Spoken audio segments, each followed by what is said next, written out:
ഉയർന്ന cholesterol level ഇന്ന് ചെറുപ്പക്കാരെ പോലും അലട്ടുന്ന പ്രശ്നമാണ്. നമ്മുടെ ലൈഫ് സ്റ്റൈലിന്റെ പ്രോബ്ലംസ്, അമിതമായിട്ടുള്ള ഭക്ഷണത്തിന്റെ ഉപയോഗം തന്നെയാണ് ഈ പ്രശ്നങ്ങൾ ഉണ്ടാകുന്നത്. പലപ്പോഴും കൊളസ്ട്രോൾ കൂടുതലാണെന്ന് കണ്ടു കഴിഞ്ഞാൽ കുറയ്ക്കാനുള്ള സ്വയം മാർഗങ്ങളൊക്കെ നോക്കി ഒടുവിൽ രക്ഷയില്ലാതെ മരുന്നുകളെ ആശ്രയിക്കേണ്ട ഒരു അവസ്ഥയുണ്ട്.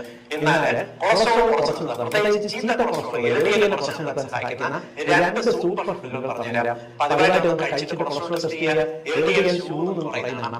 ഒന്നാമത്തത് ഓട്സ് ആണ്. ഓട്സ് എന്ന് പറയുമ്പോൾ ഇൻസ്റ്റന്റ് ഓട്സ്, നമ്മുടെ കടയിൽ കിട്ടുന്ന പെട്ടെന്ന് വേവുന്ന ഓട്സ് അല്ലല്ലോ, സ്റ്റീവിയർ ഓട്സോ റോൾഡ് ഓട്സോ ആണ് വാങ്ങേണ്ടത്. ഇവയ്ക്കകത്ത് ഉയർന്ന അളവിൽ ഫൈബേഴ്സ് അടങ്ങിയിട്ടുണ്ട്. ഇവയ്ക്കകത്ത് ബീറ്റാ ഗ്ലൂക്കൻസ് എന്ന് വിളിക്കുന്ന ഒരു സോലുബിൾ ഫൈബേഴ്സ് അടങ്ങിയിട്ടുണ്ട്. ഇത് നമ്മുടെ ശരീരത്തിലുള്ള ചീത്ത കൊളസ്ട്രോളിനെ ബൈൻഡ് ചെയ്ത് പുറത്തേക്ക് കളയാനായിട്ട് സഹായിക്കും. പതിവായിട്ട് ഒരു നേരം ഓട്സ് ഉപ്പുമാവ് ഉണ്ടാക്കി, പ്രത്യേകിച്ച് സ്റ്റീം കട്ട് ഓട്സ് വാങ്ങി ഉപ്പുമാവ് ഉണ്ടാക്കി കഴിക്കുകയോ അല്ലെങ്കിൽ പച്ചക്കറികളോടൊപ്പം ചേർത്ത് കഴിക്കുകയോ ചെയ്ത് നോക്കുക. കൊളസ്ട്രോൾ കുറയും. രണ്ടാമത്തെ ഭക്ഷണം എന്ന് പറയുന്നത് ചിയ സീഡ്സ് ആണ്. ചിയ സീഡ്സിനകത്ത് ഒമേഗ 3 ഫാറ്റി ആസിഡ്സ് സമൃദ്ധിയായി അടങ്ങിയിട്ടുണ്ട്. ദിവസവും